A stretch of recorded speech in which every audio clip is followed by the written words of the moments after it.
Welcome to the Longevity CEO podcast, where we dive into the science of living healthier, longer lives, share real-time stories of resilience, and discover actionable strategies to help you lead with impact and purpose.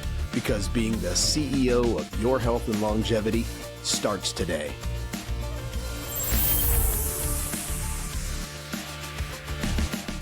All right, welcome to another episode of the Longevity CEO. I am your host, Greg Schindler. Today's guest has a wild story. Jennifer Fox describes herself as authentic and witty and loyal and honest and creative. And she says other people will describe her as resilient, bold, authentic, courageous, and strong.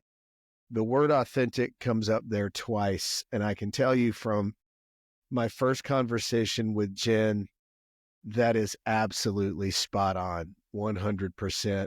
I can't wait for her to share her story, her passion, and we're going to dig in. Jen, I want to start first by saying thank you and welcome to the Longevity CEO. Thank you for having me. It's really great to be here. I'm going to go straight. And usually I want to talk about origin story or something and kind of set the table a little bit. But I know that it's all going to unfold from our conversation last week. And one of the stories that you told me last week that just really hit home, and it's stayed with me since, was the story about your baby brother. So on December 5th of 2018, I have that right? Mm-hmm. Yep. Tell us what happened. So it was a Wednesday. I remember that. And I woke up in the morning and I got a call from my dad pretty early telling me that Justin had overdosed. Justin had been struggling with heroin for quite some time. So it wasn't the first time that he had overdosed, but it was actually the first time that I was called.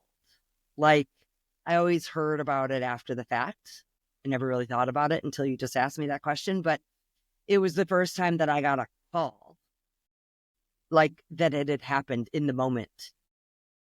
And I wonder if that is why I knew, like, this was the time. Right? How old was he? 39. Yeah.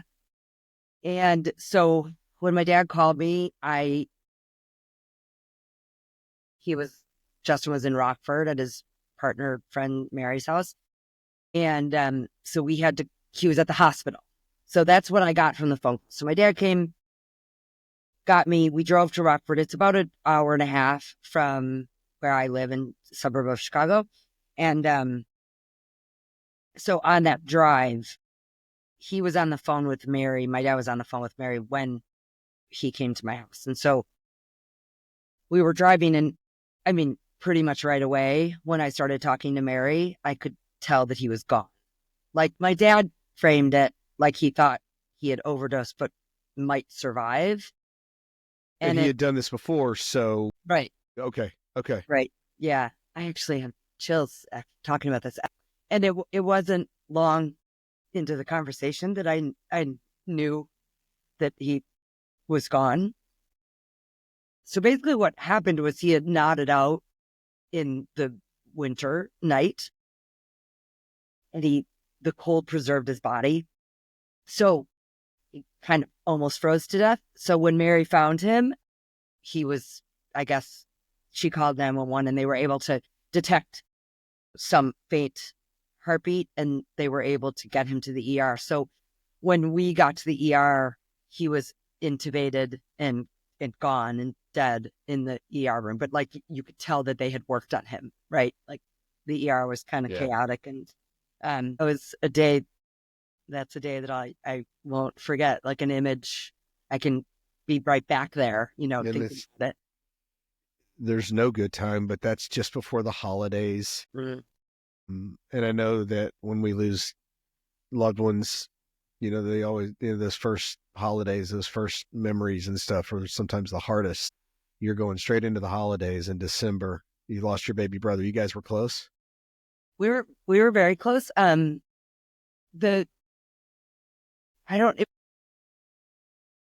He had not made Thanksgivings for many years, either because he was dope sick or out somewhere high. So it had been a long time since we had been together on a holiday, and Thanksgiving's my favorite holiday.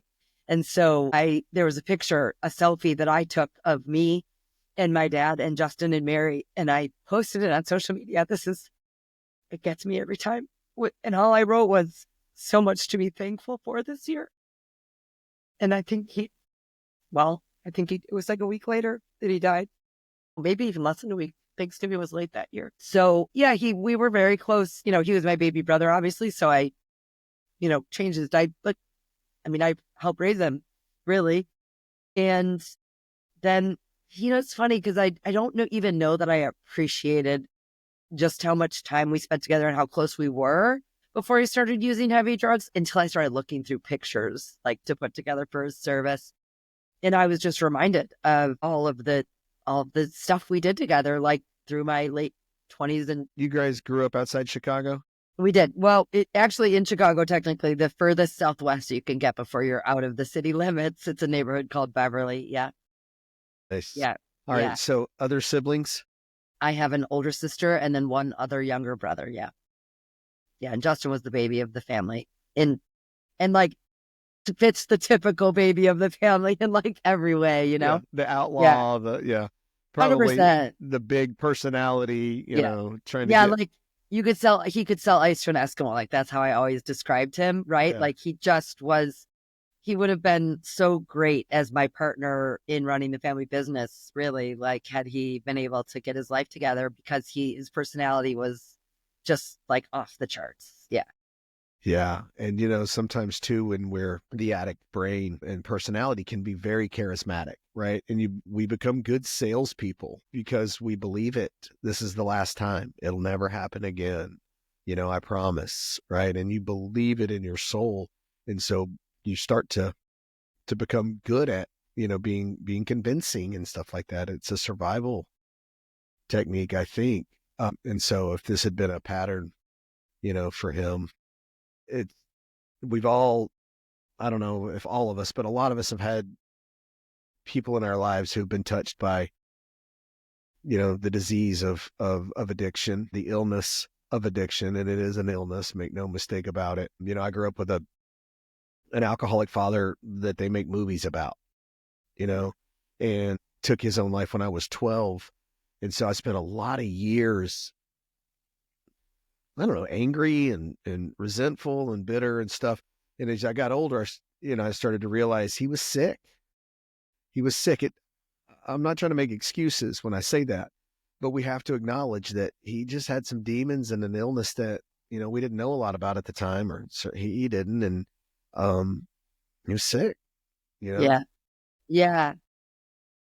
I think It's, I've came to a very late realization that it's a disease, right? And I've been around like AA type things since I was 10 years old, because my mom was an alcoholic, and that was my first Al-Anon meeting when she went to her first 28-day program, like Alateen. And I think like I never did the work while they were here. And so I wasn't able to find that kind of understanding and forgiveness while they were alive, right? I found it in my post-death, post-mortem journey since they've both been gone, because of all like the work I've done and the people I've met. And, I've come to realize and find that like level of forgiveness and understanding and grace for them that I do wish I could have found when they were still here. I've met so many people that have been touched by addiction in one way or another. I think when we talk out loud about it, right, we share our stories.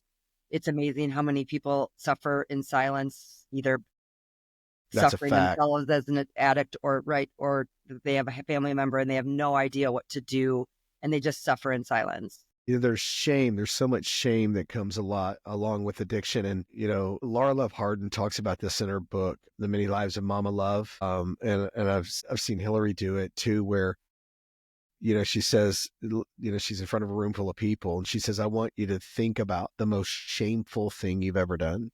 Like really think. She gives them a few seconds and then she says, all right, Now turn to the person next to you and tell them what it is. And the whole room is like, and she's like, that's what it feels like to be an addict and to suffer in silence, right? This is just this shame that you carry with you. And me too. I didn't have a chance to, you know, go through the forgiveness while he was alive, but we have to forgive, we have to heal, and we have to keep, and carry on and finding, and I love that word grace. It's one of my favorite words. Truly finding grace and giving grace, whether they're with us anymore or not, is how we heal. Those of us who are left behind is how we heal. Yeah. And I think I have found a lot of purpose in the pain that's, left behind. I want to talk about that. Yeah. And I think like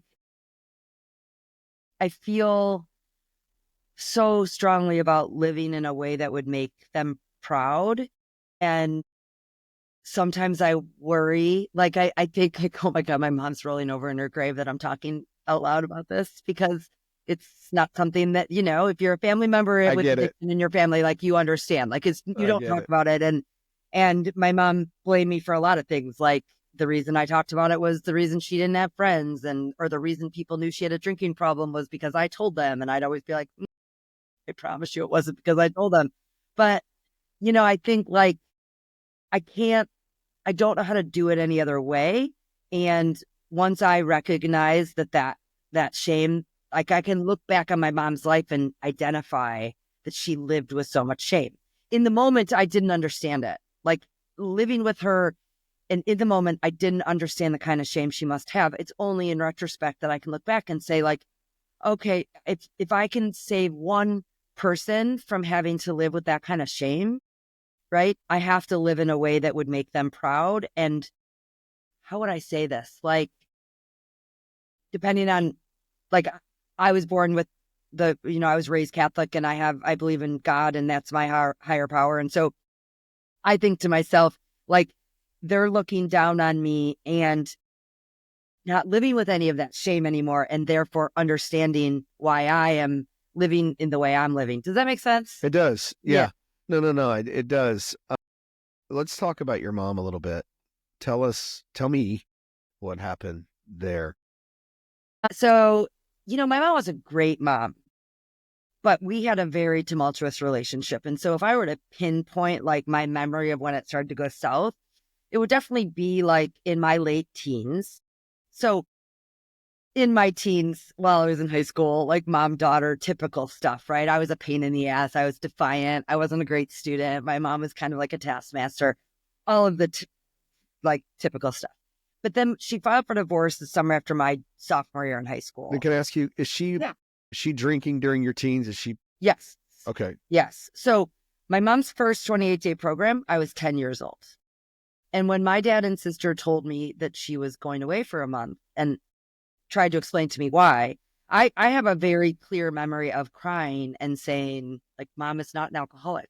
No, she's not. Like, why is she going? Right. So I'm 10. I don't know what that is. And my mom drank every night, but I didn't see it. Like she didn't drink in front of us. It's not like I don't have memories of a drunk mother when I was a kid. My mom was amazing. Like she was that mom that if all of the kids on the block decided they wanted to go to Six Flags Great America at 7 o'clock or 8 o'clock in the morning on a Saturday, she's packing up the car and taking us. Like she was a hands-on mom. She was a stay-at-home mom, like, very traditional. I grew up in a very traditional household. And so she apparently drank every night in the basement. And So like you so, guys would go to bed and then she would. right. Got it. Yeah. So I didn't see it. And to be perfectly honest, I really don't know, like, and I don't know if I've ever asked who made the decision for her to go to the 28-day program then. But obviously it was decided and she went. And so that was when I was 10. So I had like a bit of an awareness about the drinking problem. And then like, again, looking back, hindsight's always 2020. I can remember like, oh, the smell of stale booze and like those things. Right. And then she filed for divorce and life changed in our house. Things became much more chaotic. And then once my dad moved out, like I was finding her passed out in the bathtub with no water left in the bathtub and cigarette ashes all over her, right? And having to put her to bed. And that was mortifying. Like I have Yeah. a very, very distinct memory of like walking through the room we called the library in our house and going to the master bathroom. And it was like there was a door from the library and then a door from the master bedroom that, from both ends. And my girlfriends being with me, two of my girlfriends. And I remember saying to them, wait here for a second, because I knew what I might find. Yeah. Yeah. And I have a very distinct memory of feeling so much shame Yeah. about finding my mom that way. And they didn't see it, but like they were right there on the other side of the door. I And get this was it. my reality. Yeah. I get So, it. and then into my 20s, like there was so much trauma and chaos, part of the divorce and other things that happened to me. So like my 20s were kind of a shit show. And so our relationship became very tumultuous as well. So it was just like a parallel, right? My 20s were not great, and me being more aware of her drinking. And then I did not know until many years later, but she had also started taking Xanax. So if you think back then, I mean, we're talking like 1991, 1990, 1989. I mean, Xanax wasn't like a common household word. People wouldn't even have known what that was, right? But she was taking it. And so she had an addictive personality. She was drinking and taking Xanax. Again, like everything makes a lot of sense. So let me go back. I want to create some setting here. So Beverly, Illinois is medium-sized town, small town? Yeah, it's like a neighborhood within Chicago. It's a popular South Side, a lot of Irish, a lot of policemen and firemen, but also like, I'd say it's a middle to upper class neighborhood. So middle class and upper class blended together. And your family you mentioned the family business, and I know your dad had started a vending business. Correct. Yep. All Back right. in 1962. Wow. And so when like vending machines and Yes, right. gas stations and restaurants and airports Coffee. and Yeah, vending machines and coffee service. Yep. awesome. And so Yeah. you've worked in the family business, yeah? 25 years. Yeah. Right. Okay. So siblings growing up, is anybody else having friction with mom at this point? Are you turning to them and y'all are kind of bonding and creating, allies on the island, or what's going Yeah, on there? I wouldn't say that. My older sister is 4 years older than me, just shy of 4 years older than me. So we were not close growing up. And, she went off to college when I was going into high Yeah. school. Yeah. So and she went down to U of I and never moved back to Chicago, like ever. She went to grad school there after undergrad and then moved to Seattle, work for Boeing. So she was really out of the family picture by the time she was 17, 18 years old. So it was really me and my brothers. And my brothers are 3 and 5 years younger than me. So, Yeah, you're kind of stranded there in the middle. Yeah. yeah. So there wasn't like a coalition between me and my brothers. It was more me taking care of my brothers, watching out for my brothers, helping raise my brothers. And that's why like we were very close because of that, Where was your dad during this time? I mean, my dad was running a business. My dad was very traditional. He was born in 1938. I mean, I could say a lot of things about my dad that would make you raise your eyebrow, but I think in the moment, like he felt like he was doing the best he could, right? Again, thinking back, it's like, no, he didn't make great decisions. And when my mom filed for divorce, my house was kind of like War of the Roses. Have you ever seen that movie? Yeah, for sure. So neither one of them would move out. And really, it wouldn't have been my mom to move out. It should have been my dad. So like he should have moved out, but he didn't. So for like 2 years, and the divorce took almost 6 to finalize, and they fought and they changed attorneys and wasted boatloads of money. I mean, it's just so dumb. But for the first 2 years, neither would move out. So yeah, it was ridiculous. And so there was a lot of like, think about Sure. the dysfunction and the unhealthy energy in that house. I mean, if I thought my mom had a drinking problem before then, and to be quite honest, knowing my mom like I do and did, I really don't think she filed for divorce thinking they'd get divorced. My mom was pretty passive aggressive. So I think she filed for divorce as an ultimatum, as like the ultimate ultimatum, thinking that my dad would finally change. right? Like she'd be like, serve him the papers, and then he would make things right. And he didn't. And so I think that's when it got really nasty and vindictive, And Yeah. I mean, I can understand it. I've worked for my dad for 25 years. I love him and adore him, but I also remember very clearly when I started working for him thinking, I finally understand why mom divorced him. Because I thought I could, like, working for him is a lot. I can't imagine this being my like intimate partner in life. Yeah. Yeah. He's a pretty volatile guy with an anger management issue. So, and I just think like back then relationships aren't what they are today either. Like men weren't groomed to be good partners. Like he was doing what he felt like he was supposed to be doing as a Right. good partner. And Being a provider, bringing home right, money, right, paying, and back then guys were not encouraged to explore their femininity and get in touch with their right. feminine side. And a lot, like there wasn't a lot of that going on Yeah, anywhere. no. So, if I can look at it now from like the broad perspective that I look at things with, I do believe that in my heart, in my dad's heart, he's a good human being. Like I think he means well, and I feel like he feels like he did his best. And if I look back on my childhood, I mean, I grew up pretty privileged, private education, never wanted for a thing, always had the newest and the best and the greatest in terms of clothes, whatever. We took a family vacation like we had a great life. And so I can see how somebody with no tools to be different would think, what's wrong with you people? Like Yeah. I've given you everything. Yeah. Yeah. Yeah. Yeah. Yeah. No, I get it. All right. So we're coming out of the 20s, tumultuous with mom. Mm. Let's pick it up from there. Because I'm going to go back to Justin. I want to go back to, you know, 2020 for you, right? 2019, 2020. But Yeah. catch me back up here now with Jen's story kind of coming out of the 20s with mom and what happens there. So, well, and let me say, I mean, this is a great time to interject and say, I drank a lot with my mom, right? So as I got old enough to drink and like was an adult living out of the house, and we had a lot of fun together. We did, it wasn't always all bad. Like I said, I was very unaware of the Xanax, so I didn't know there were pills involved. Yeah. But then she blew out her knee and she got hooked on pain pills. And so somewhere around then, I knew like something was off, right? It was more than just alcohol. And obviously you work in and around people in recovery, and you're in like, you're deeply embedded in that world. And there are a lot of people that don't understand this, but I think you will.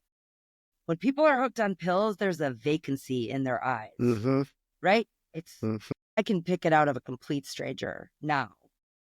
Back then I didn't know it, but I could tell something was off. It would be like, what is wrong with her? You know what I mean? So fast forward, and we'll just zoom right through the late 20s into 30s in 2013.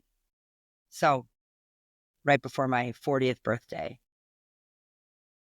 I went over to my mom's house. She had sold our childhood home. She was moving to the West Coast to live with my sister. She had already had a lung cancer diagnosis. So while she wasn't like, in active, she wasn't actively dying in that moment, but she did have lung cancer. Like she was being treated for it. And I told her on a Sunday that I was going to come over and help her pack. And so I called her that morning just to check in with her. And I said, my boyfriend was living with me at the time. And I said, hey, Mo worked late last night, so I'm going to let him sleep for like another hour and then we'll be over. I'll call you when we're on our way. She sounded fine, like totally fine. It was probably 9 a.m. So an hour goes by. Mo gets up. I call her and she cannot string 5 words together. And to the point where, like, again, I know what it sounds like when somebody's drunk, and it wasn't that. So I put her on speaker, and I remember saying to Mo, like, and he looked at me and he said, call 911. Because, like, if we get there and we put her in our car to take her to the hospital, we're going to have to wait in the waiting room with her. So we get to the house. She is clearly in an episode of like something's wrong. I call 911, ambulance comes, we go to the hospital. We're in the waiting room waiting for them to let me back to see her. And I go through her purse. And I brought her purse because I knew she was on a bunch of meds. And she's not going to be honest with the doctors and tell them what she's docs need to know. Yeah. Right. But I also knew she carried all of her meds on her all the time. And I knew that I wasn't even probably aware of everything she was taking. So I'm going through her purse and I find a little bag, a little baggie with a skull and bones on it and brown powder in it. How old is mom at this time? 68. And I mean, I was like speechless. The only time I ever saw any drug other than marijuana in like with my own two eyes was walking in on Justin snorting cocaine once. So I was shocked. And side note, this should have been a huge red flag for the man that I married a year later. He looked at me and said, I think that's heroin. And I should have been like, why do you know that? But anyway, so the nurse, like right after that, the nurse came out and said, okay, I can take you back to see your mom. So she's walking me back. And in that walk, she says, I'm really sorry, but I had to call the Chicago police because on the way into the hospital, your mom told the EMTs that your brother has had her snorting heroin. And I was like, I'm sorry, what?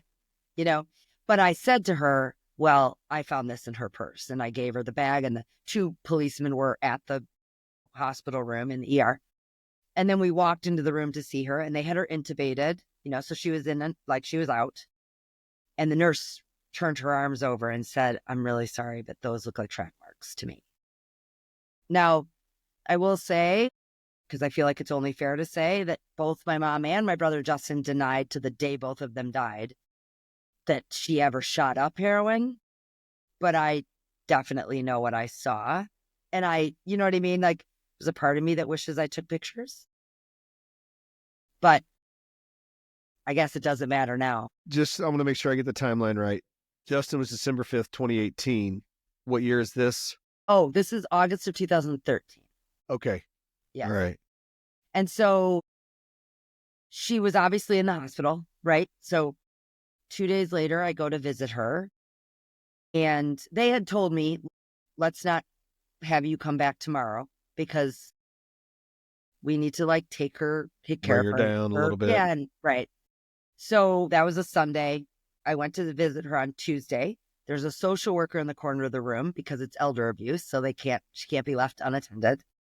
And I walk in, and she is what she would describe as bright-eyed and bushy-tailed, right? Like her eyes are clear and present because she's sober. And I'm with my boyfriend, who, by the way, we've been dating since January. Yeah. All right. So 8 months in. Yeah. Welcome to the Fox family, Mo. So we stand there and she goes, hi, honey. And she was like so happy to see me. And I can't describe to you, but my mother was one of the most beautiful, charismatic, outgoing, genuinely beautiful humans when she was sober. So I hadn't seen this version of her in quite some time. And she was so happy to see me. And I went, hi, Mom. And she says, can you believe this heroin fiasco? And now the social worker's in the corner of the room. She's got a book and she lowers the book. She can't believe what she just heard. And I can't either. So I say, what did you just say? And she whispers it almost like a woman gossiping, right? I imagine little old women in a circle gossiping. She said, can you believe it? This feels like a scene out of a movie. Yes, thank you. And I looked at her and said, Mom, spilling coffee down the front of your shirt on the way to the first day of a new job? Fiasco. Snorting heroin in lieu of Norco pills at 68 years old because you can no longer afford them from your street dealer? That does not qualify as a fiasco. And she batted her eyes at me like she just could not understand how this was just a fiasco. Literally looked at me like... She's saying that Was she saying it didn't happen? It wasn't hers? Was she just denying? No, she was 100% just like, it was just a fiasco. Like, can you believe that I've been snorting heroin? I mean, it was just insanity. Like, and I actually looked at Mo in that moment and said, that's going to be the title of my book someday. So nobody can steal that. I can tell that story in the way that I do because it's so crazy. Like, I couldn't Yeah. make it up. Right. But if anybody were to say, like, what was it like growing up? I'd say, well, I was raised by somebody who chalked up snorting heroin in lieu of pain pills as a fiasco. Like, we're just going to move on from this fiasco.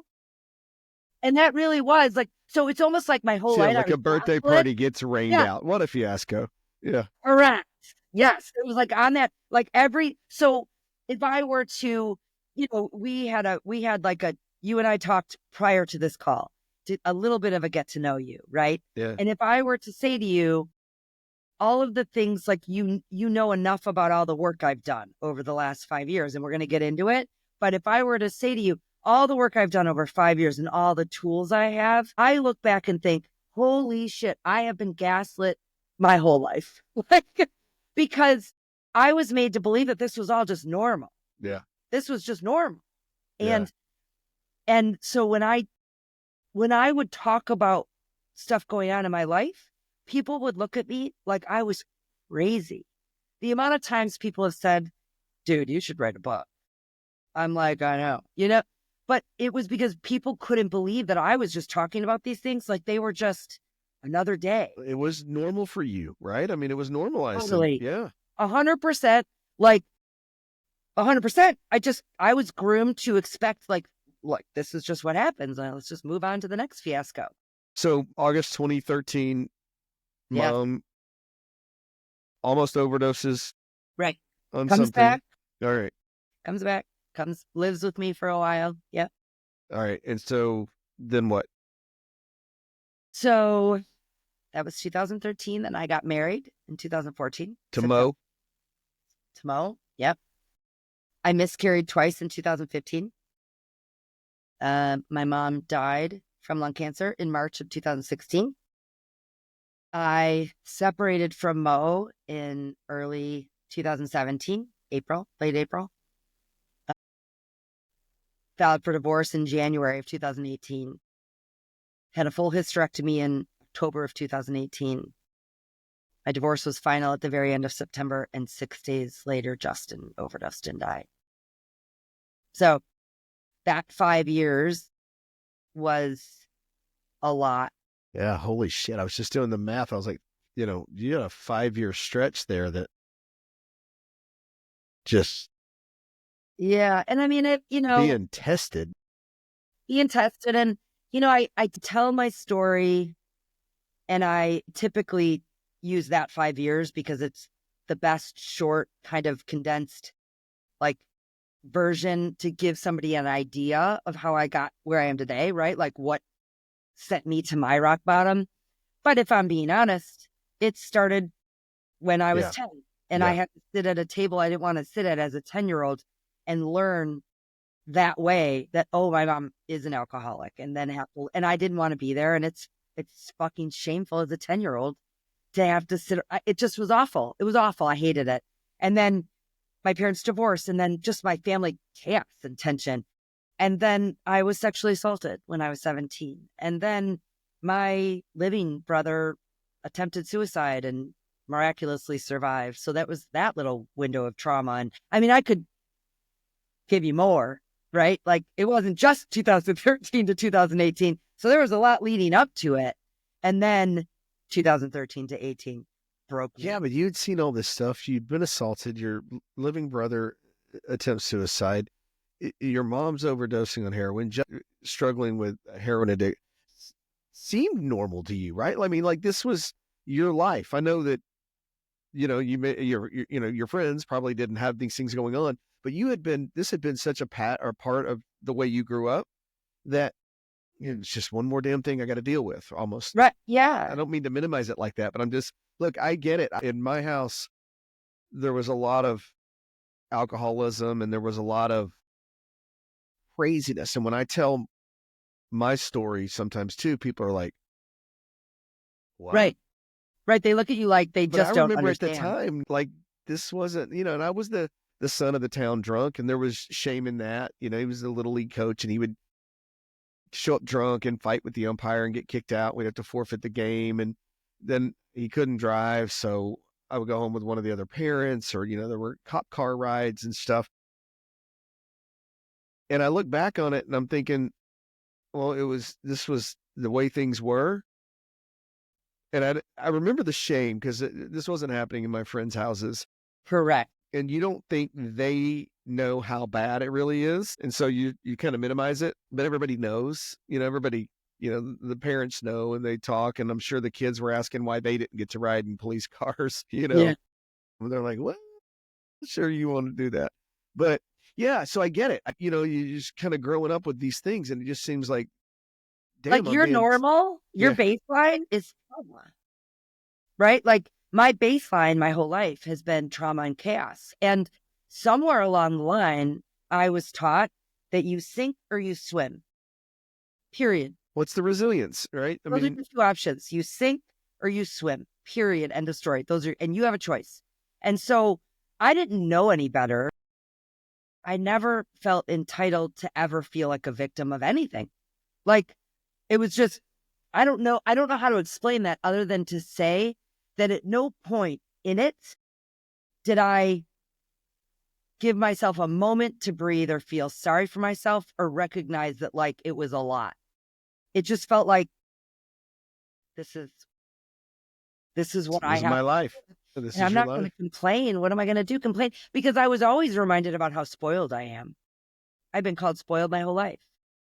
I've always been reminded of how lucky it is. Like so much. So it wasn't until so my 30s were like, I was bitter and angry. Right. So like I started drinking abusively in my late 20s and rolling into my 30s. And now again, looking back and recognizing like, oh, I was numbing my feelings for sure. Because I didn't know how else, like nobody saw or felt like nobody saw what was going on inside of me. And nobody gave me any credit or any validation. Right. Like even being sexually assaulted, like at 17, I was assaulted by a family friend. And then 1 month later, I was sexually assaulted by a friend's boyfriend while drunk. And I remember my dad saying to me, now I didn't tell him in the moment. Told him like a year later, I think it was. Bob Persons was his name. We called him Persons. He was like a grandfather to me. He ran a ranch in Colorado. Like I grew up cattle driving and like going there. I mean, like it was like Yellowstone, the show. That was like my childhood. So I remember my dad saying, Persons is just a dirty old man. Like he pinned me up against his kitchen counter, stuck his finger in my pants, finger fucked me as a 17-year-old and whispered, "You're not mad at this dirty old man," while he did it in my ear. And that was just brushed off as Parsons is just And so I was never taken seriously. I was just dismissed, right? Like my whole life, it was just, you figure it out. You figure it out. And I had my brothers to worry about and take care of. And my mom was a hot mess. And my dad wasn't around, and he kind of treated me like a significant other when he was. So like I had to live up to that expectation. So I went through my adulthood, like I said, bitter and angry, feeling unseen and that nobody understood. And I didn't have anywhere to turn. And then I felt like if I talked about it, then I was just feeling sorry for myself. So I just But had to figure it out. I feel like you probably had just a shit ton of armor too, right? Like Oh, you're hardened at this point, right? very. Yes. We call it. Abrasive. People tell me I was in my 20s. I was angry, and people are like, Yeah. "At who?" And I'm like, "Everybody." Everybody. Yes. It didn't. A stranger, the guy behind the counter. It didn't matter. Yeah. No, I get it. And look, when I was drinking, when I used to drink, I always say, if I look back and I think, how shitty would it have been to been that guy just Friday afternoon, he's leaving, the office. He wants to unwind, have a couple drinks, and, just start his weekend or whatever. And he pulls up next to me on a bar stool. And I'm, 3 or 4 drinks in, because you're going to hear the story, Yeah. right? At Yeah. that point. And he's like, I just want to have a drink and kind of end my week. And he's next to end of days guy, here talking Yeah. about suicides and all this other kind of stuff. But then I got hard too. I got bitter and angry and hard and said a lot of the same things, right? Like, you know what? Suck it up, sink or swim, and all this other kind of stuff. But we know now Yeah. that And like, I had nobody in my life guiding me, and I didn't have a healthy parental figure, right? Like, I didn't have anybody saying, you've been through a lot. How are you? So I didn't feel like I had any options. I just didn't feel like well, I had any options other than to survive. you didn't want to feel aneel, probably, right? And I Feel the didn't want to hurt feel and the sorry pain and for the myself. betrayal and the, yeah. And that feels pathetic, to feel sorry for yourself. And I would tell, even to today, like, I talk about it so nonchalantly, it makes people really uncomfortable. And it's like, I don't know how else to talk about it, because it was my normal for so long that, like, it doesn't even sound It doesn't sound dramatic. crazy. Yeah. It doesn't. I only know how crazy it is by the reflection of You see people, people's right? Like, faces. yeah, correct. Jen, all right, so you start drinking abusively, 30s, late 30s. Yeah, yeah. And I mean, it's not like it never became a drinking in the morning, drinking during the day, like But you're abusively, drinking to check like out. You're drinking to check out and yeah, just numb and regularly. don't want to feel this bullshit anymore. Yeah, yeah. And still working in the family business, right? Yeah, Functioning. started at 26 or 7. Yeah, Yeah, okay. functioning. Yeah, and it's funny you say that, because had I not started working in the family business, which was definitely not my plan, who knows what would have happened sooner. But because it was a family business, and even though I had a ton of accountability, I still got away with way more than I would have if I worked for somebody else. So, Yeah. right. Yeah. Oh, yeah, 100%. So fast forward now, we get to 2018 and Mm, you lose Justin. yep. What happens next? Well, so both of my living siblings don't live in Chicago. So it was just me here. And I ended up planning his services. My girlfriend Laura actually came with me, so I didn't have to be alone. But my dad was really catatonic. And, you know, when you lose somebody close, you understand there's just a shock period. So I don't know how else to describe that, but it was numb. I was just numb. And I had been doing dry January, oddly enough, since 2015. So I knew instinctively that my drinking had become very unhealthy. And so I started, like, I was a voyeur in sobriety groups on Facebook. I had no Instagram, so just Facebook. But it's funny, those sobriety groups are great, but they also can be a double-edged sword, because my drinking problem didn't look like a traditional stereotypical drunk story, right?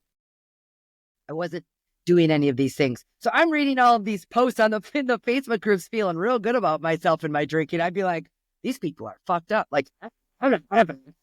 And, but like, you can't unknow what you know. Yeah. And so obviously I saw something about January somewhere. I didn't make it up myself. But in 2015, there's a sobriety book out there. I don't even remember the name of it, but there's a meditation called the Time Traveler Technique. It's in like the Alcohol and Addiction Cure. That's the name of the book, the Alcohol and Addiction Cure. And in the beginning of that book, I read the book, loved it. It recommends you do this meditation. I did the meditation, heaved,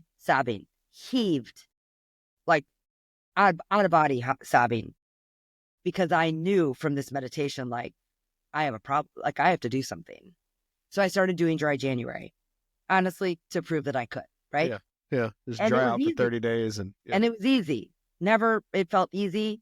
My husband was never able to do it, but I made it. And it wasn't like I white knuckled through it either. It was like, great. So at the end of December, I thought, like, okay, I'm going to go into dry January. And I did. I did dry January in 2019. And then I threw an epic flippin' pity party for myself for the rest of the year. So February through December, man, I drank a lot. Like, I mean, I'd say probably 2 bottles of wine every day.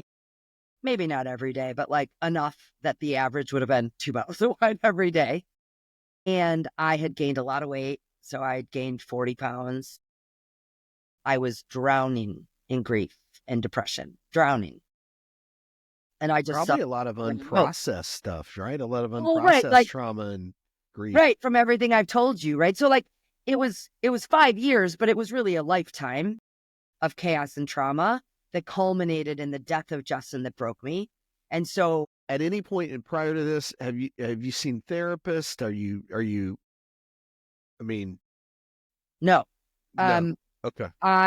Mo and I started to see a therapist together, marriage counselor. Marriage count, yes. Yeah, again, a red flag if you start seeing a marriage counselor within like 2 months of getting married. But such is life. I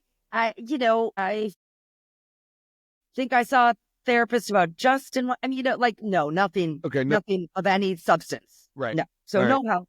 So And February to December 2019, you're full on. yes, in the summer of 2019, I bought a Peloton treadmill, drunk one night, woke up to a confirmation email, As you do. as you do. As you do. And I woke up, literally saw the confirmation email and said, guess I'm going to be a runner now. Literally, like I said that out loud in this very, where I'm sitting. And I could have returned it. I'm sure I could have called Peloton and said, oopsie, sorry, didn't mean to hit, check out. But I didn't, because something inside of me had always wanted to be a runner. And it's really more about what I imagined a runner was. Like when I saw people running outside, what I imagine that person is as a human being is fit, healthy, dedicated, self-disciplined, gritty, like all of these things that I kind of saw in my imagination as the kind of person I wanted to be. And I just like couldn't figure out how to get there. And I had no role models to get me there looking back. So I kept the treadmill, didn't do anything with it, let it collect dust. At As you some do. point, as you do, at some point, I saw a friend post about this 3-day personal development conference that Rachel Hollis used to put on. Looked it up. It was expensive. It was probably, I'm making this up, but let's say $3,000 for a 3-day. And that was a lot of money. It is a lot of money. But in that moment, it was like, I don't even know if I had the money to spend, but I was just like, I have to go. Like I started to reach for anything I could, anything. Like I knew I can't live this way. I can't keep living this way. Well, fast forward to about November, I had not yet sent out the thank you cards after Justin's service. So it had been almost in a complete year. And I still had them. Like the funeral home gives you the thank you cards. And I had them. They were in a box behind my desk in my office. I saw them every day, collecting dust as well. And I was at the office late one night, saw an advertisement for Live a Great Story. I had been seeing that repeatedly. I clicked on it, saw that they sold stickers, and had kind of an aha. That's what I'll do. I'll write a letter. I'll thank everybody for for showing up however they showed up in the last year. I'll include a sticker and I'll implore them to live a great story because Justin didn't get his chance. And I did that. And writing is my passion. And so I wrote a beautiful letter and asked people to show me where they put their sticker. And so I started getting texts and emails. Beautiful. I got this beautiful email from this kid that grew up with Justin. And everybody's telling me stories about Justin and showing me where they put their sticker. And man, I was like, I'm a fraud, right? Like here I've written this beautiful letter and I've inspired all these people to live a great story. And I am living the most pathetic story. I'm drinking 2 bottles of wine a day. I'm way overweight for me and my body size. I am miserable. I am drowning in depression and grief. Like, fake it till you make it. It's one of my least favorite sayings in the world. But, that's what I was doing, I guess. And so in that moment, I really did just say, okay, this is not sustainable. And who am I kidding? Like, I'm living the worst story. So I said, that's it. I'm going to I think the running commitment was my first. I said, I'm going to run a 5K every month until I can do that without stopping to walk, because running made me feel like I would die. And so I did that. I signed up for the turkey trot here. I signed up for a run on New Year's Eve. I signed up for races. I signed up for the personal development conference. And then mid-December, late December, I'm actively engaging in these sobriety groups on Facebook. I'm curious about something. So you strike me as being headstrong. Like Yes.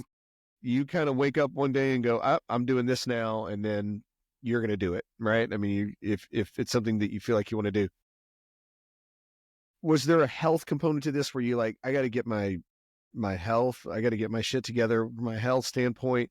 Are you starting to kind of, because you mentioned overweight, drinking excessively, can't be feeling good every day, right? And you're starting to, sort of realize that, okay, this is sustainable, can't do this. And I love the idea that you're like, all right, I'm a runner now, right? I drunk dialed a Peloton treadmill, and okay, I guess I'm going to use it, right? Rather than return it, which is, look, I tell people all the time, I don't care how you start, turning things around or getting your health journey going or just doing, look, and when I say health, I mean physical, spiritual, mental, and emotional health, right? I need to be really clear about that. When we talk about longevity, people think, it's like living, healthier longer. And it is, but the mental, physical, emotional part of that is as important, if not more important than the 100%. physical part, right? We have to, and the spiritual, we have to be, we got to balance all these things. So you start running this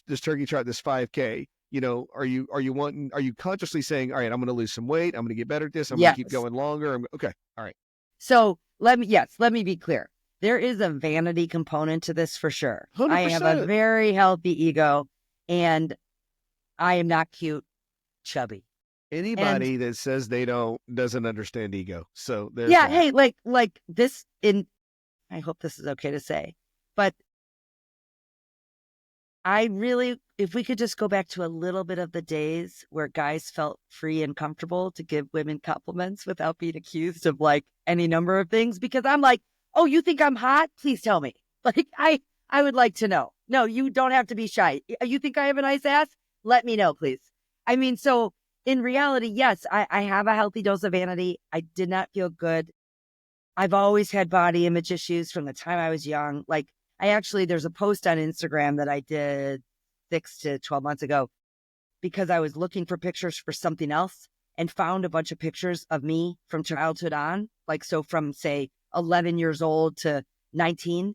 And they were pictures where like, I have a very clear memory of like, that bathing suit is from The Limited, or that bathing suit was a J. Crew bikini. And I remember how I felt on that exact day. Like, I remember that party at Chip Palmer's house. And I remember having a huge crush on Eric Simpson, who's in the in the picture with his arm around me. And I remember thinking I was fat. And I look like I need 3 hamburgers in this picture. Like, I have a 4-pack and skinny arms. And I'm like, holy shit, the amount of time I've wasted thinking I was fat, right? So yes, absolutely. The running component had a lot to do with like, I don't feel good in my body. And also, I mean, if I'm being honest, the alcohol, like, I really didn't have an understanding of my relationship with alcohol until the last year. So I always knew, okay, well, alcohol's standing in my way of the body I want or the fitness I want. Like, so when I would see a runner out in the wild, they just embodied everything I wanted my life to be, everything, right? And so when you're abusing alcohol, you don't have discipline. Like, I wanted that discipline to make healthy choices all the time for myself. And so when you sign up for the turkey trot, have you stopped drinking yet? No. Okay. No, in fact, I was hungover. I was wearing, this is actually quite funny now looking back, given that I've run a lot of races since then, but that was my first, like, of this journey. I was wearing 2 pairs, like a pair of long underwear with a pair of fleece-lined leggings, 2 pairs of socks, probably 4 shirts, like long underwear, 3/4 zip, another sweater, a puffer jacket, a hat, gloves. And it was like 58 degrees and sunny in Chicago. Like the most beautiful running weather for shorts and a t-shirt ever. And so no wonder my average heart rate for that race was 191 beats per minute. I'm surprised I didn't die of heat stroke. Beat out of your chest. Yeah, and it was. It took me, I think it was like 47 minutes or something to finish that 5K. I mean, I really did feel like I was going to collapse and die. And in fact, I posted the workout with some commentary saying as much. And somebody actually DM'd me and said, does your heart rate always run that high? And I was like, yeah, why? And they said, well, no wonder you feel like you might die. You might, like, that's not normal. And I actually went to a cardiologist and got a whole workup because I was really worried about my heart. And it turned out I was just very unhealthy. Nothing wrong with my heart. It was just wrong with everything about my lifestyle. Yeah. It would have been a matter of time, though, if you don't start fixing. Yeah. I'm going to be honest with you. If I didn't do what I did in 2020, I very, very easily could have drank myself to death if I continued drinking the way I was in 2019. I get it. You know, my relationship with alcohol wasn't healthy for, the decade prior. But it wasn't like I said, I wasn't drinking all day long. I wasn't craving alcohol. I wasn't drinking at inappropriate moments or anything like that. I just was drinking too much too often, basically. But 2019, I was drinking like a raging alcoholic, full stop, and eating like garbage and not taking care of myself. And yes, my heart rate was very high and like all the bad things. So everything was unhealthy. And then so sometime in mid to late December, I just don't know what possessed me, but something possessed me. Like just instinctively, I knew this is not sustainable. I cannot keep living this way. And what good does it do if I died too? Like my brother died of an overdose. My mom, like I write somewhere in her story, while alcohol and drugs did not take my mother, like that's not what she died from, it did take her. Yeah. Long before the day she died. Yeah. So if it didn't take her life, it certainly took a lot of years. Absolutely. It took the life in her years. And so I looked at it and just instinctively thought, this is not what you're here for. Like, it's not going to bring them. You're going to, drink yourself to death to make what? So I decided that I was going to do a dry 2020 instead of a dry January. Just decided. And like you said, I mean, I'm only recently giving myself a little bit of credit for having that kind of like a headstrong, set my mind to something and do it. I kind of thought everybody had that power. I didn't really realize that was something special. Yeah. But I decided, I said something to a friend. And again, he was sitting right behind me at this kitchen island. I said, I'm going to give up drinking for the whole year. And he said, well, you're not going to tell people you're quitting drinking for the whole year, are you? And I looked at him genuinely like confused. I don't know. I hadn't thought about what I was going to tell people either way. Like, why do I need to tell people what I'm doing? But why? And he said, well, aren't you afraid that people are going to think you have a problem? And that was a real pivotal moment in my life because I remember very clearly looking at him and saying, I drink 2 bottles of wine every day, sometimes more. That's a problem on anybody's measure. I don't give a shit what anybody thinks, right? And so I think that planted a seed I wasn't aware of in the moment, but like it planted a seed of me realizing like, holy shit, how many other people don't do anything about their relationship with alcohol because they don't want to be called an alcoholic, right? Like that was pretty powerful. Like I said, I didn't realize it in the moment. It's been a journey of 5 years. Yeah. But I can tell you through hundreds, if not more, conversations since I made that decision and started publicly, outwardly talking about it with zero shame, how many people are drinking in shame. And so that started it. I mean, by the time COVID hit in mid-March, I think it was March 19th when we went into lockdown, I was so well on my way with my whole year, it just quitting was like not fulfilling the commitment I had made wasn't even something that dawned on me. There was never a time in 2020 where I was tempted to have a drink. Never.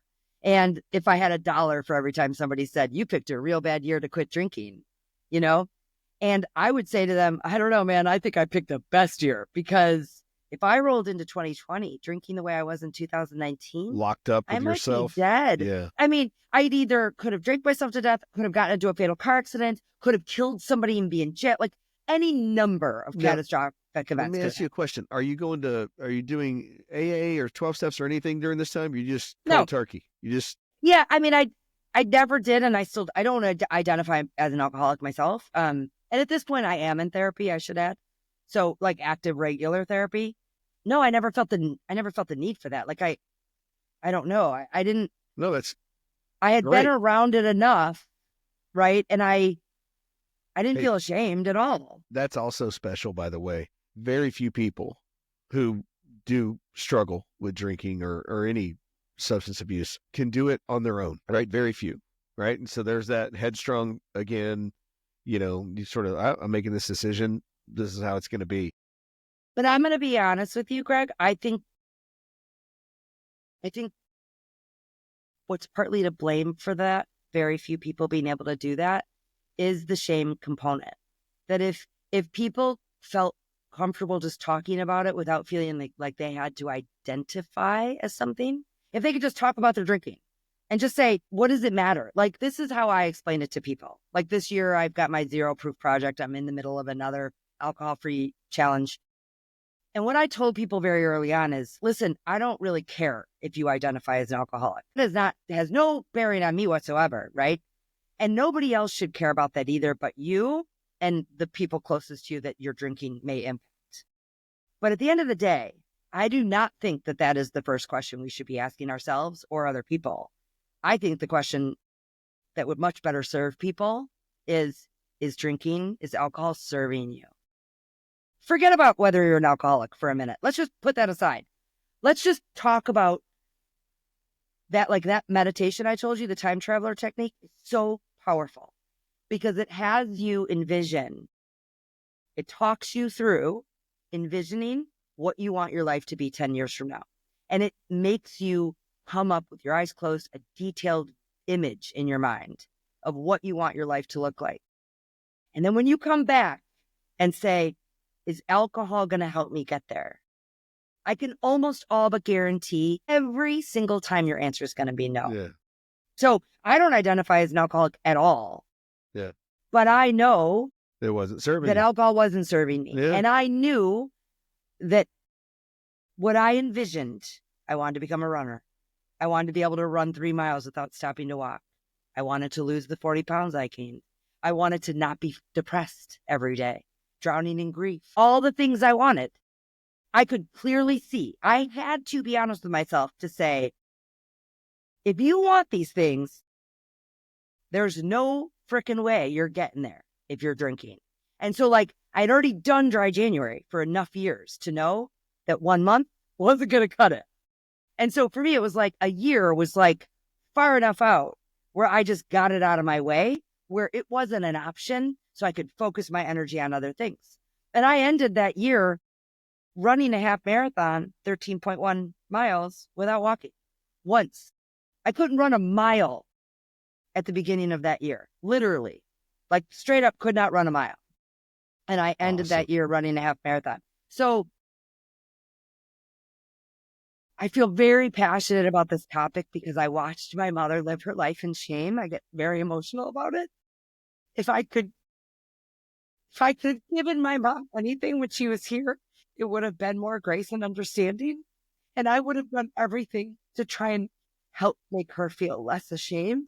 And so I want to give people that power to stop talking about it in the way of you have to label yourself something that is like makes you broken forever, and change that narrative so that more people, right, will stop and say, how is drinking like, I'm going to feel comfortable talking about this because I don't have to label myself an alcoholic forever.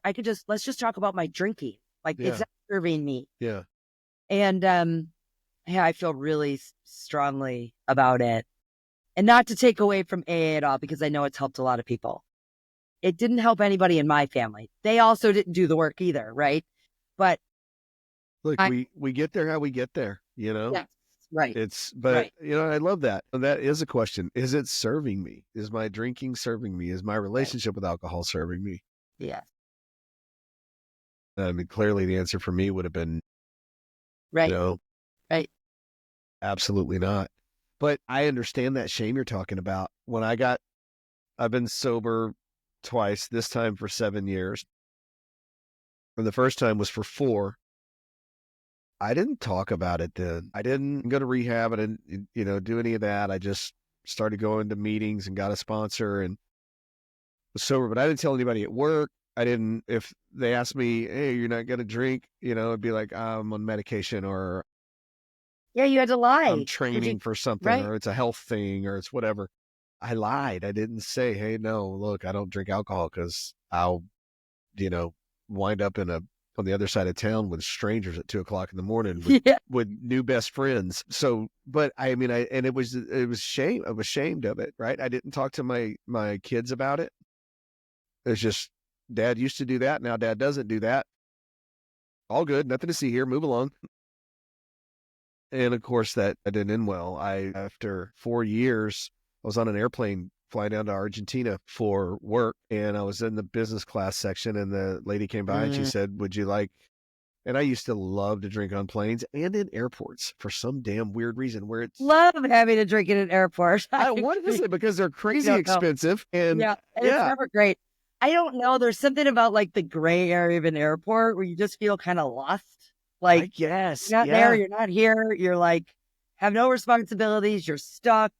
I Yeah. don't know. I agree. Not Yeah. planes. I'm not a although I guess if you're in business or first, it's a different I, experience. But I'm I not a was, drink on plane kind of person. it was a long flight and she came by with a glass of wine and said, and I just said yes. And then there was 3 more years of, out there in the wild and then, got sober. And then, I've been sober for 7 years and this time it's been, I talk about it, I can tell that there's still some shame. I still get Hmm. that, that feeling, in there. So I love that. I love that.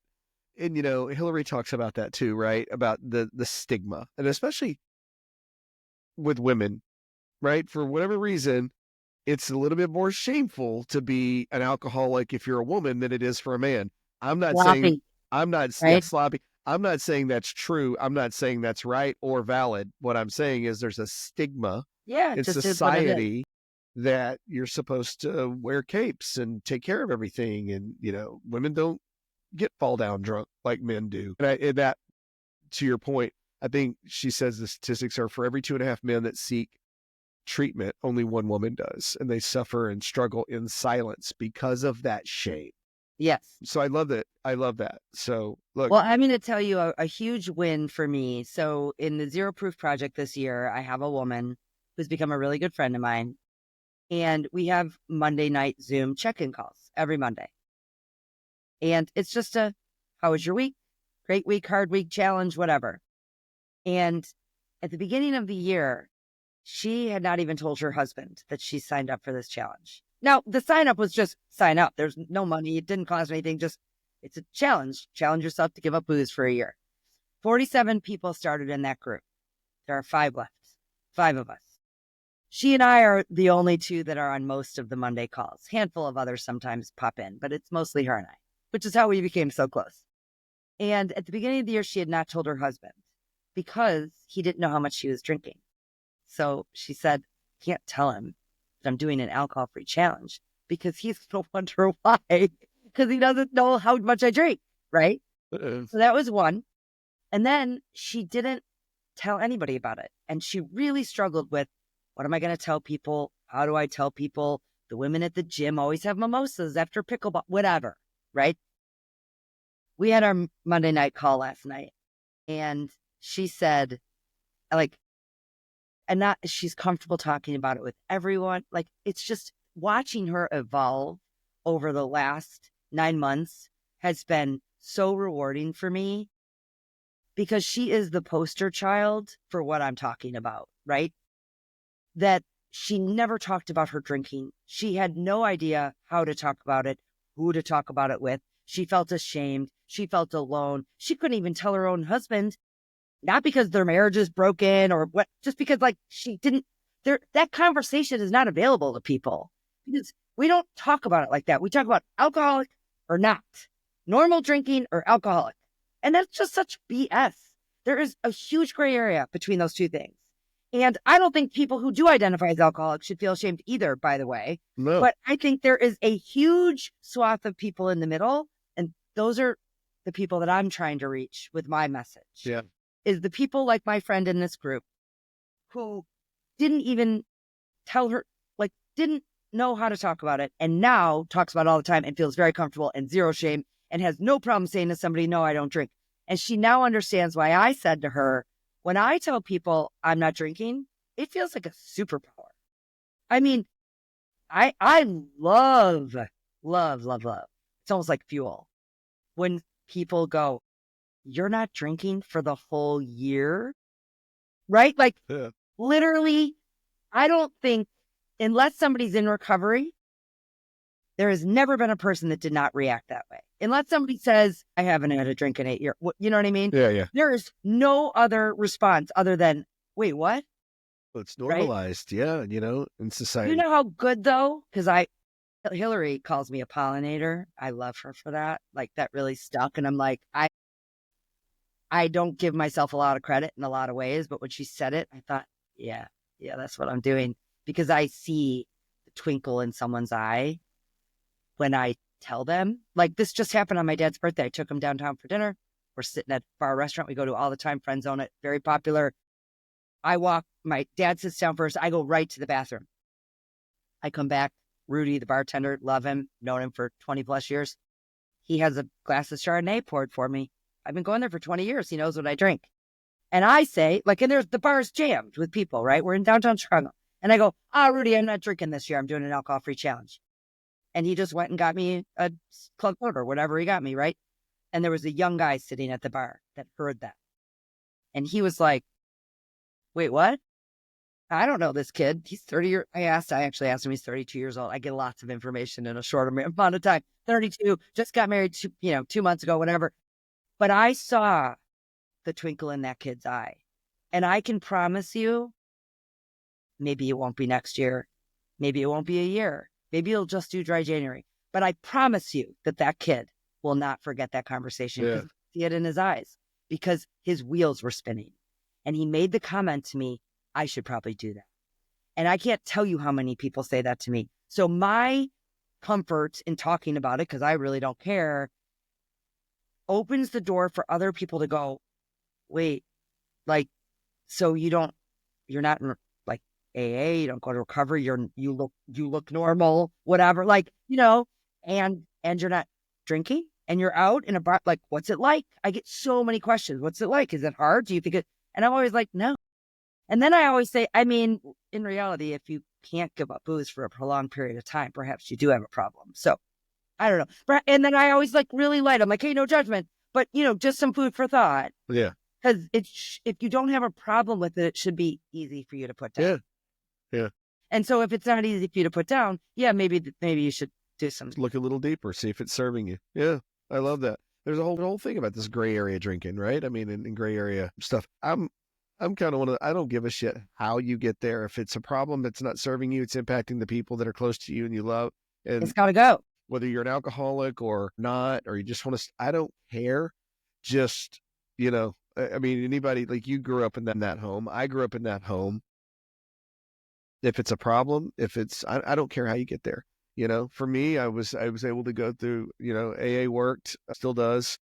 Steps or I think, I don't know, man, they're inspired. It's just, well, and aren't they good for everyone? It doesn't matter what it is. Right? Powerless over and whatever you want to put in that blank, alcohol, sex, shopping, food, it doesn't matter, right? Just put anything in there. Yeah. It works for everything. They're just great, principles. But again, I don't care how you get there. I love the fact that you sort of hacked that idea, right? And it takes someone who's. I'm sorry to interrupt you, but I think it's like, if you look at, I just wrote a letter to the 29029 folks. I don't know, we could we can or can't talk about that, whatever you want to do, but it's a mountain climbing endurance event I just did. And I just sent them like a thank you package with a letter. And in that letter, one of the things I wrote is to be the woman that I have seen in my imagination for 3 decades is so powerful. And that's just choice. Like, we all have choices. We all make choices in life every day. And then we have to live with the consequences of those choices. And you can boil it down to alcohol's a poison. It is. I mean, if you want to get granular about it, right? There's a great book you can I won't remember off the top of my head, but by the end of the call I will. But I remember listening to it and being like, that's a great book for anyone to listen to because it's just very, gets into the nitty gritty of the data, but it makes it very digestible. So we all have choices. And if you see in your imagination a life, you got to make that life happen. You know how and I you got to started figure out how to do it. thinking about it, Jen, is legacy, right? So I had this idea a few months ago, that, legacy feels like accomplishments and wealth and your name on a building and a hospital or whatever, right? It's like for athletes and celebrities and, this legacy. Legacy is for everybody. Legacy is for all of us. And what you just said, these daily choices and actions, right? And consequences. But that's how you build a legacy, one brick at a time. So the legacy you were creating, the chosen legacy you were choosing, drinking 2 bottles of wine and being unhealthy and doing all that, could have been your legacy, right? Mm-hmm. But you would do what I call this conscious rewriting to say, nope, I want to be like that girl. I want to be like that guy. I want to be gritty. I want to be disciplined. I want to be hardcore. I want to do all these other things. That's who I see Jen Fox being. So I'm going to do this, right? I'm going to go. And so you started consciously rewriting your legacy. And that is a persistent, consistent daily choice and actions that support those choices, to where you just start rewriting your legacy, because legacy's for everybody. And I was talking about this from a health standpoint. What is going to be my health legacy? Am I going to be the alcoholic that my biological father was? And, and I've had 2 paternal suicides. Both my biological father and my adoptive father both took their own lives. I am statistically way more likely than most other people on this planet to die by the same way, to die by suicide. That will not be my legacy. And I take consistent daily choice. I make choices and I take actions every single day to do things that are going to keep this, and this body healthy, so that my legacy, I rewrite the legacy, right? There's an inherited legacy. We're born into the trauma, the alcohol, the whatever it is. Some of those things are inherited legacies. We don't get to choose them. But to your point, we get to choose which part of that legacy serves us and which doesn't. And that's what you get to choose to take with you and or rewrite. So I've really been and I love that you said that, just these daily choices and actions, And it's very granular, right? Like, there are little things I do every day, like my gratitude practice. That's free. I hate when I hate it. I hate it when I hear people say they can't afford a healthy lifestyle. It makes me crazy. So you can get a pen and paper and I was going to know, I wanted to touch on Dragonalia and tell me, tell me about this. Well, so I started Dragonalia in 2021. I launched this community very strictly to have a platform for people to share their stories of recovery, so that people that were too ashamed to talk about it could see other people that look just like them. I think recovering out loud is really important. The anonymous in AA bothers me for that reason. I want to get rid of it. I want to empower people to talk about their stories, share them with no shame. Everybody's got a story and everybody has flaws. So if your story is drugs or alcohol, okay, whatever. I wanted to have a platform where people could go and share their stories of recovery, just so that people that weren't there yet could see themselves. And then we sell coffee because that's what I do for a living. So it seemed to make sense. And $1 from every bag goes into a scholarship in my brother's name. And then, to help people who can't afford recovery. And that's with Heron Project right now. And that's, if I can, like you said, legacy, I want my legacy to be that I was a lighthouse for others. The purpose to my pain is that I can use it to inspire somebody else to make a positive change in their life. Now, if that looks like a woman in Northern California that decides to give up alcohol for a year because she knows it's not serving her and she does not know how to do it or how to talk about it. And in 1 year, she had one oopsie during the football playoffs. She's a 49ers fan. She went to a game. She had a drink. So she had a blip. I called it a blip. It's a blip on the radar. Jump back on the horse. And she did. So she's been alcohol free the majority of the year. To me, that's my legacy. If my comfort in talking out loud about my story and my shame or all the things that other people would love to make me feel ashamed about, right? Like, I don't feel ashamed about it, but if me talking about it helps one other person figure out something, 100%. if me sitting here talking to you, the reason I do these things is one person, I may never know who that person is. I get people reach out to me a lot, so it's very rewarding to know that I've made an impact. But if my comfort in sharing my story and how I got here helps one person figure out their story, my life was worth something. 100%. And so my decisions I made to change my life were selfish. I wanted a better life. But they were just for me, right? It's trickled down. It helps everyone around me, but they were for me. I wanted a healthier body. I wanted a fitter body. I wanted to feel more attractive. I wanted to feel better. I wanted to wake up in the morning and be stronger. I wanted to be smarter. I wanted to be a better business owner, a better friend, a better partner. I wanted better. I wanted better than the life I was giving myself. And I've done that. I'm doing that actively. I will actively do that for the rest of my life. I recognize that it's in every day that I make a choice, one day at a time. It applies outside of the AA community. That's why I don't like this whole, let's segregate everybody over here into alcoholics and AA. No, we're all, one day at a time applies across the board in life. What do you want your life to look like? Who do you want to be? Well, then make the decisions that support that. And if you can do that and drink alcohol socially, like I'll never say I'm never drinking again. I've never said that to anyone. I never will. I have no idea what next year looks like. I'm not thinking about that. I'm thinking about right now. And the fact that I just signed up for a half marathon or a half Ironman, on Justin's birthday next year. But I now make a lot of choices that support this life I say I want to live, because that's the life where the best version of me shows up. Yeah. Right. And if I can be a lighthouse for somebody else to do that in their own life, I won. I am winning. I want to ask you, so one of the questions on the intake is, if you could wave a magic wand and live to 150 years of age, why would you want to? Right? And think about your legacy. Oh, what'd I say? Your passion.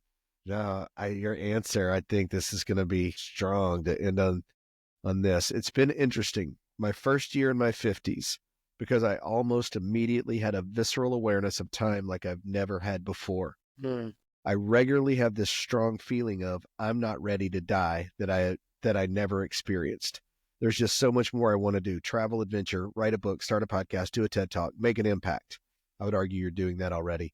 I guess I don't like feeling like I'm living in, I guess I don't feel like I'm living in my purpose, and I don't want my life to pass me by before I accomplish that. I freaking love that, right? It's the why, and it's that purpose. Look, adversity to impact, you can check this box, right? You're helping other people. You're doing this. And to your point, I love that awareness that if you say something, if one person's listening to this, they may not like me, they may love you, and they hear something that you said, and that changes. They make a change. I call them not today moments. You and I talked about this. Yes, we did. That's a great story. We talked about this on Not Today. Is you just say, you know what? Not today. If one person, then you know what? Mission accomplished. Mission freaking accomplished. And to that point, and we'll never know unless they DM you or send you a text or something, and that's okay. But when in my world, in this longevity world, just helping people be healthier and hopefully for longer, so they can do these things, so they can find their purpose, do their TED Talk, do a podcast, do whatever it is that we all want to do for longer. I was treating some veterans who came down. I saw them at a trade show, at a conference that we were both at. And, guy was a Green Beret, looked like a freaking Viking off of this show, Vikings and stuff. And so I was like, hey, I want to meet this guy and talk to him. And he was talking about having TBI, multiple TBIs from being overseas. He was 22 years in the Army. And I said, hey, I have this clinic. You don't know me, but you can ask around and find out about me. I think we may be able to help you, and I would love for you to come down. Thank you for your service. Bring a couple of your guys, and we'll treat you. It'll be on me. And so he did. He took me up on it, and they came down. And these guys work in an organization called Aerial Recovery, and they go out, and their main purpose in life is anti-human trafficking. But they do natural disaster release. They're in North Carolina right now. I think they're probably the largest nonprofit with boots on the ground in North Carolina, helping all those poor people over there. The devastation of the hurricane, the flood. And my idea was, or the thought that occurred to me is, I help these badasses go out there and continue to do the work that they do.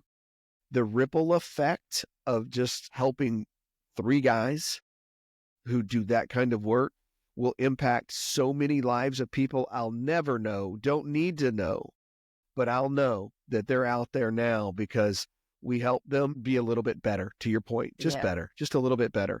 And I'm not saying we did anything to fix it. We just helped this little part, right? So that they can go out there and be the badasses and the warriors that they are, helping all these other people. And I love that. That's where I get, that's this passion and this purpose. It's this adversity to impact. What are you going to do about it? We're going to sit and cry and pity party and feel bad and feel, be pathetic for ourselves? Or are we going to get our shit in a pile and we're going to go out there and see what we can do to try to help other people? Set an example, be a pollinator, be a lighthouse, be somebody. Look, years ago, nobody was coming up to me asking me for my advice. Nobody was saying, I want whatever it is you've got, what you're doing. But I got tired of living that way too. And I wanted better. And I had a not today moment. And I turned my shit around, and my dad, my adoptive father, he gave me, Dad 2.0. He was my person. He was my best friend in the world. Having grown up with the dad that I had for the first 12 years, I've never been more grateful. It was like one of those rescue dogs that you get from the pound. They're always the best dogs because they're so grateful, right, to be out of there and rescued and stuff. I kind of felt like that a little bit. But he wound up taking his own life in October of 2010 because his health was failing and he didn't want to be a burden on the rest of us. And he went into a storage unit and closed the door, and a rented storage unit, and ended his life. And I do what I do now to try to help people with understanding what's going on in the world with, medicine 3.0, or, how things are rapidly changing, because I didn't have access to the tools back then that I have access to now.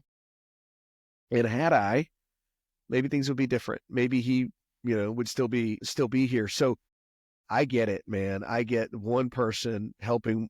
Just, there was a woman who hadn't seen her grandchildren in 2.5 years because it was too painful to fly or drive. And they lived on the other side of the country. And for whatever reason, her children, her daughter and her son-in-law couldn't travel to see them. And so she had been living with this pain for 9 years, and she came to me and I was talking to her, and I said, well, why now? Why today? Why are you deciding to do something? And she's like, well, I'm tired of it hurting when I get out of bed. And I said, that can't be it. You've been living this way for 9 years. I mean, it's got to be something better. And then she kind of uncovers this whole thing about the grandchildren. And I'm like, all right, so that's it. That's our goal. You're going to see your grandkids. I'm going to try to help you. And when you do, you can pay me the other half. Only pay me half today. She started crying and tearing up. Long story short, 4 months later, she comes back in. She's got pictures on her iPhone of her and the grandkids. They had flown out there, seen them, and she's like, you changed my life. And I'm like, no. You changed your life. You made that decision. You took those actions. Choices. You made the choice. You trusted me and you listened for just a second, and we did it together. That's the kind of stuff that we're talking about. Yeah. That's why that's what I want to do. That's how my purpose is. So I know I rambled there for a minute, and I just hijack my own podcast. I always tell you, it's your podcast. Let them talk, because nobody wants to hear from you. They hear from you too much. I'm not ready to die, right? I had this strong feeling of I'm not ready to die that I'd never experienced before. So much more I want to do. I guess I don't feel like I'm living in my purpose, and I don't want my life to pass me by before I accomplish that. Yeah. What do you mean? I I think that I don't want to say wasted. That's a negative word, but I spent a lot of my adulthood not living in my purpose. And the first change I made in 2020 to extract alcohol from my life to get my shit together, to boil it down to something simple. So I think that I have spent a lot of my adult years wasting my God-given gifts and my natural personality and drinking, warming bar stools, you know? And I think like Justin's death and my hitting my rock bottom and then my 2020 was the pivotal moment in my life that got me to the point where I just started reaching for one thing after another that was going to get me closer to this version of a human being that I wanted to be, that I saw in my imagination. I mean, I cannot tell you how many times I have said the words, I could never run a marathon. Honestly, like I dreamt of it. I would watch the Chicago Marathon on my television and I would say, I could never do that. I never imagined. If you told me 20 years ago that I'd be the person doing marathons and 29 mountain endurance events, like I would have looked at you and laughed and like, I couldn't have imagined that.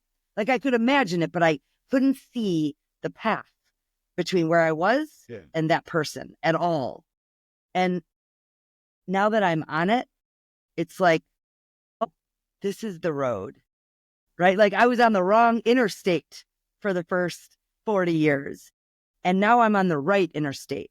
And I realized that like, there is no destination. Like the destination is the day I'm gone, right? Like we're all going in the same direction. Just a journey. I think Jesse Itzler says time is undefeated. And that's true. Time is undefeated. Like time's going to win. And so I like, this is the highway I've been looking for. And this is the highway that's going to keep getting me to places that I want to go. If I keep making the right daily choices over and over and over again.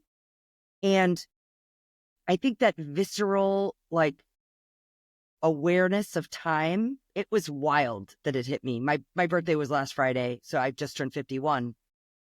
And this literally, it was like overnight when I turned 50 last year, I started feeling this visceral awareness of time and realizing like, I don't have a lot of time left.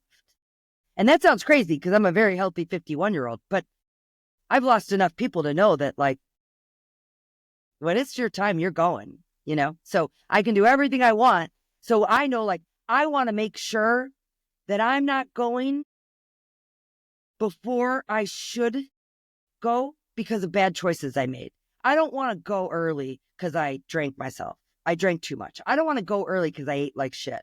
I don't want to go early because I didn't take care of my body. I want to know that I did everything I could. I lived my life to my fullest. I was as authentic as I could be. And that when I'm gone, I touched as many lives as possible with my story to help people. And I can feel good about the human being that I was and the legacy, like you talked about, that I left behind. And so like those daily choices, man, like they're so important. The little teeny things that you do every day that make up a big life. We all have the power of choice, all of us. I don't care where you come from. I don't care how much money you have. We all have the power of daily choices. And man, I am very aware of the time I've got left now. I would say that those daily choices and the way you're showing up is driven by purpose, right? I mean, if you look at Dragonolia and what you're doing to honor Justin, you look at Zero Proof Concept and what you're doing and the woman that shows up on the Monday night Zoom calls.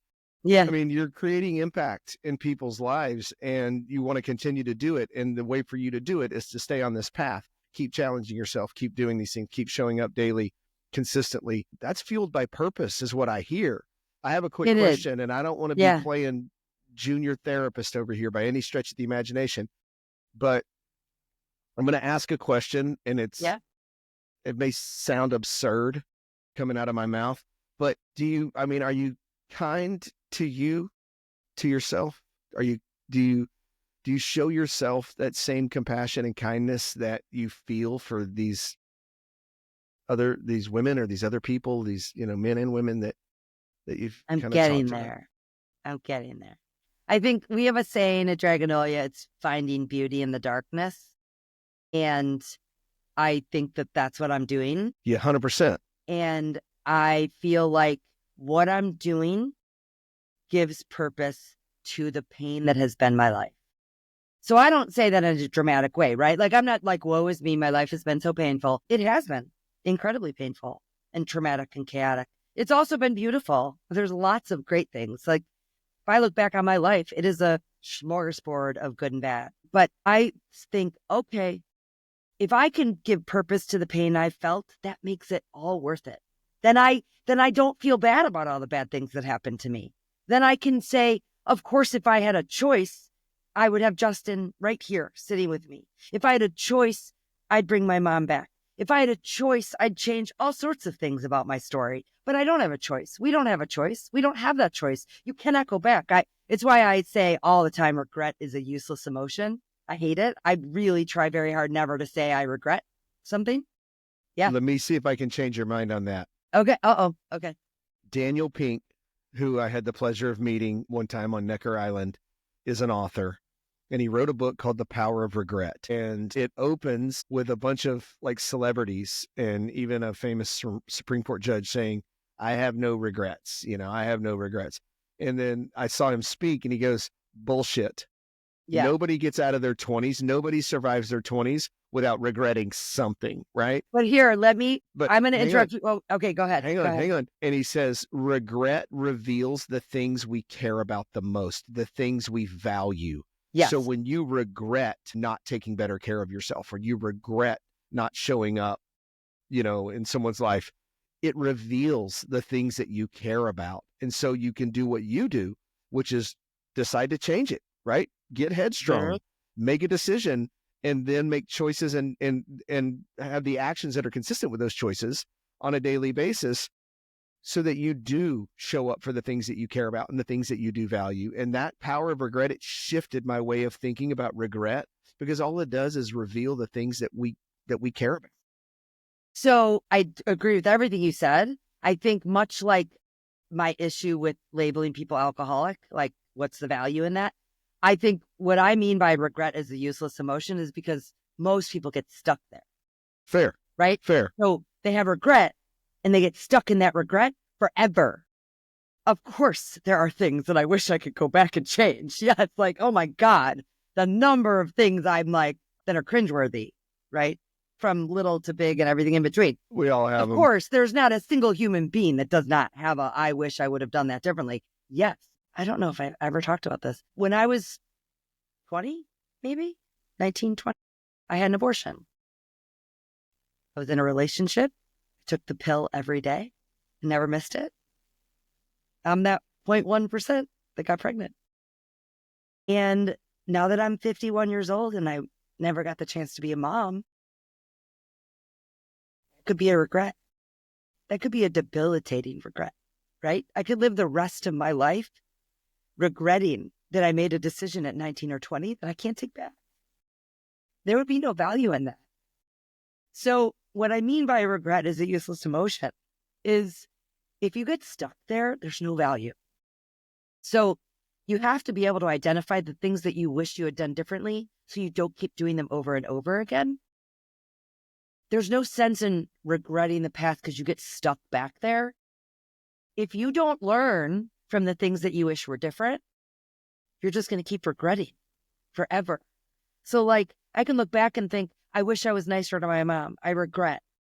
But what I'm doing with all that feeling, similar to what you're saying this author said, right, is I've taken everything and I've changed my life so that I can give purpose to all the pain, that regret of the things I wish were different.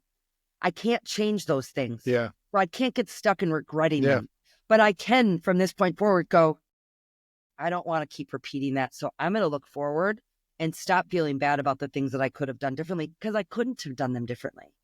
I can't think now, I wish I hadn't had an abortion at 19.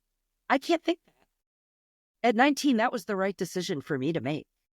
I was a hot mess at 19. My parents' divorce was still going on. I was 2 years from being sexually assaulted, not once, but twice. Actually, the guy that was my boyfriend, we're still connected on Facebook. He's from Boston. He's married with 2 kids and, looks like he has a lovely life. But if I regretted that decision, what good does that do me? Yeah. It does me no good because I cannot go back and change it. So that's what I mean by that. And so I think there's just like multiple ways to skin the same cat, right? We can talk about the same topic in a lot of different ways. For me, I have so much that I could regret. It would do me no good. What I've done is I've given purpose to it. And I move forward with decisions, giving myself that forgiveness and grace. And like you said, kindness, like I'm learning to be nice to myself. I'm learning to not talk about myself in a negative way. I'm learning to observe myself instead of be in. Like I read The Untethered Soul, and I had that book in my house for a couple of years. A friend of mine sent it to me, like I think in 2020, and I never read it. And I started to read it multiple times. It never resonated. I picked it up this year. It struck me to the core. And I catch myself doing it naturally. I catch myself observing my own emotions. It's wild, actually. And it's been really helpful to like separate myself from emotion and not like be that angry person, but be like that's a silly thing to be angry about. Yeah. Or, you know what I mean? Yeah. So I think like my experience of time now is just being so aware that life flies by so fast. You hear that when you're young and you just don't understand it until you're older, and you're never going to. So there's no way you and I could impress upon younger people because they're just not going to get it until they're our age, right? And then we're going to be old and still here or gone already. But it's like time starts ticking in a different way when you hit that midway part point, if you're lucky enough to make it to 50. And then you're like, shit, I got stuff to do. I can't take this time for granted anymore. So I don't want to regret the way I spent the first 50 years. I'm going to recognize that I wouldn't be here today, the person I am, having this conversation with you right now, if the 50 years didn't happen exactly like they did. Yep. So I don't have any regrets. If I did, we wouldn't be sitting here. Yeah. Right. So that's what I mean by that. And I'm excited. I'm excited for the time I've got left. And I am excited about this past year's journey has been powerful, very different than 2020, very different, sober year, alcohol-free year. I feel like I've peeled back 10 more layers of the onion that I ever touched in 2020. And it's interesting because I think I've done a lot of reflection, and I've thought, well, I wonder if it's because 2020 was such a strange year, and it was just different on every level. So I really didn't have the opportunity. I didn't do the work I've done this year. I think just because I was so focused on A, running my business during a global pandemic, and B, a global pandemic, right? Like we were all kind of living in the twilight zone. It was so bizarre. And so I never really this year, 2024, life is just chugging along, right? Everybody's doing their thing. The world went back to normal. I mean, to whatever degree. And so I had to really it was just me and this challenge. And then the world was back to normal. I'm going to my trade shows and all the places I would have drank. I wasn't tested in that way in 2020.